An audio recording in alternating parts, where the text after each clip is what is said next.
Starting with the name of Allah Almighty, who is the master of the day of judgment, and a bundle of the Islam and beloved Prophet Muhammad sallallahu alaihi wasallam. Dear students, I am Abid Hussain Butta and you are watching my YouTube and Facebook channel, Talimut Tarbiyat 72. And in this video, I am going to solve question number 20 of exercise 8A of New Syllabus Mathematics D3. And the same question is included in New Secondary Mathematics Book 3 of SAC Students Class 8. और question की statement है in the figure O is the centre of the circle the points A and B lies on the circumference of the circle such that A B is 15/2 √3 centimeter where as angle O A B is 30 degree and we have to find the parameter of the shaded reason.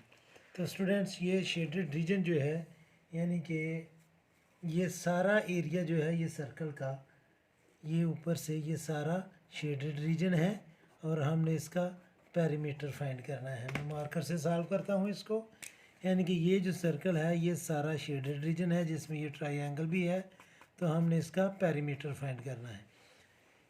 इसका perimeter find करने के लिए students एक तो ये हमारे पास ये A be given है और दूसरा हमने लेंथ ऑफ अर्क, ये जो बड़ी अर्क है इसकी हमने लेंथ फाइंड करनी है और उसके लिए हमारे पास ये एंगल होना चाहिए और दूसरा ये रेडियस होना चाहिए। ये एंगल तो हम इजीली फाइंड कर सकते हैं कि ये 30 डिग्री है तो ये भी 30 डिग्री है 60 और ये एंगल होगा 120 का और 360 में से हम 120 माइनस करेंगे तो ये रिफ्लेक्स एंगल जो है ए ओ बी वो हमारे पास आ जाएगा। तो हम इस तरह इसको फाइंड कर सकते हैं, लेकिन हम रेडियस कैसे फाइंड करेंगे ये थोड़ा सा बस ट्रिकी है कि ये हम रेडियस कैसे फाइंड करेंगे।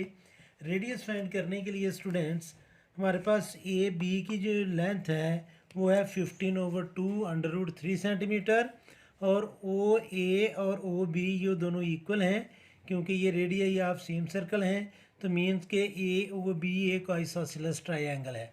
अगर मैं ओ से परपेंडिकुलर ड्रॉप करूँगा तो स्टूडेंट्स ये जो सामने लाइन है ए बी इसका नाम मैं रख लेता हूँ, ये जो परपेंडिकुलर हमने ड्रॉप किया इसका हम कोई भी नाम रख लेते हैं, तो ये ए बी को हाफ करेगा, यानी कि इसका नाम अगर मैं रख लूँ डी तो जो डी बी है वो होगा 15/4 √3। तो मैं इसके लिए नई ट्रायंगल ड्रा करके हम हाइपोटेन्यूज फाइंड करते हैं और फिर हम reflex angle A O B find करेंगे। तो अभी स्टूडेंट्स मैं ट्रायंगल नहीं ड्रा करने लगा हूँ, आपने गौर करना है, चाहे मैं लेफ़्ट साइड वाली कर लूँ चाहे राइट साइड वाली, उससे कोई फ़र्क नहीं पड़ेगा।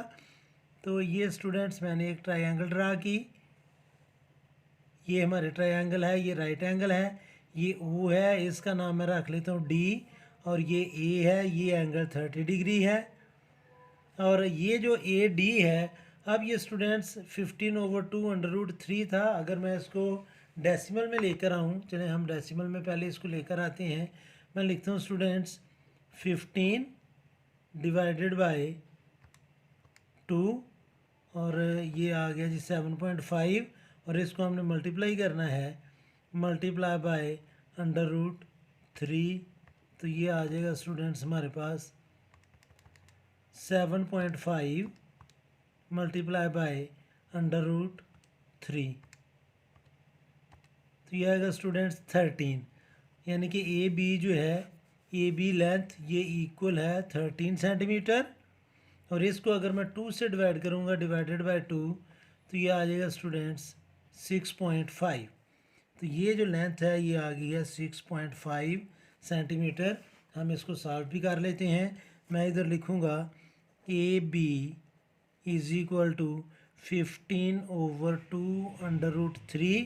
जब मैंने इसको डेसिमल फ्रैक्शन में कन्वर्ट किया तो ये आ गया 13 सेंटीमीटर और जो ए डी है वो है students half of A B, तो ए बी की जगह मैं लिखूँगा 13 तो ये आ जाएगा 6.5। तो ये 6.5 हमने ए डी फाइंड कर लिया। अब स्टूडेंट्स हम इसको फाइंड करेंगे, किसको फाइंड करेंगे जी, ये ओ ए को, ताकि हमारे पास रेडियस आ जाए।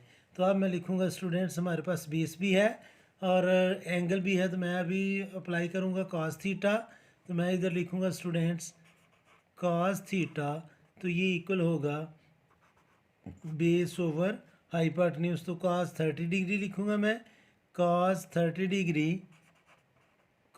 30 degree multiply by h is equal to base है 6.5। तो ये स्टूडेंट्स जो हाइपोटेन्यूज है AO, जो रेडियस भी है, ये इक्वल आ जाएगा 6.5 ओवर cos 30 डिग्री। तो अब हम कैलकुलेटर यूज़ करते हैं।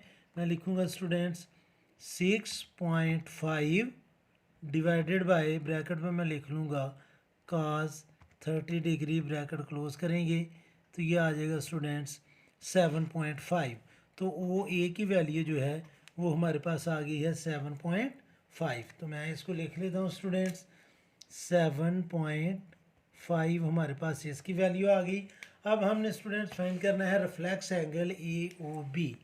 तो मैं इधर लिखूँगा रिफ्लेक्स एंगल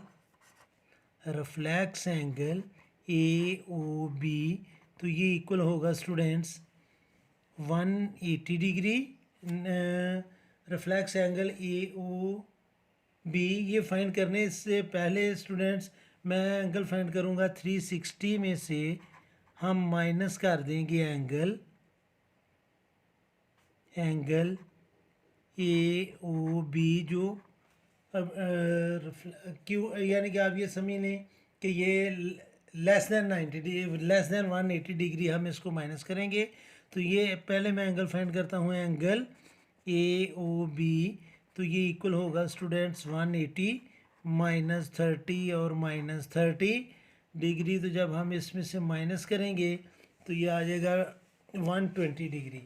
तो ये एंगल हमारे पास आ जाएगा स्टूडेंट्स एंगल AOB। ये हम लिखेंगे ऑब्ट्यूस एंगल AOB। तो ये हमारे पास आएगा स्टूडेंट्स 120 डिग्री। और जो रिफ्लेक्स एंगल AOB ये आ जाएगा 360 डिग्री माइनस 120 डिग्री। तो ये आएगा स्टूडेंट्स 240 डिग्री हमारे पास। ये वाला जो एंगल है रिफ्लेक्स एंगल, मैं आपको बता भी देता हूँ, ये एंगल जो है ये हमारे पास आ गया है 240 डिग्री।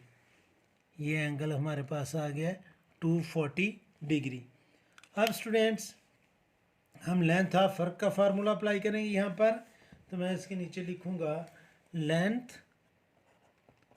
ऑफ अर्क, ये होता है students angle over 360 degree multiply by 2 pi are.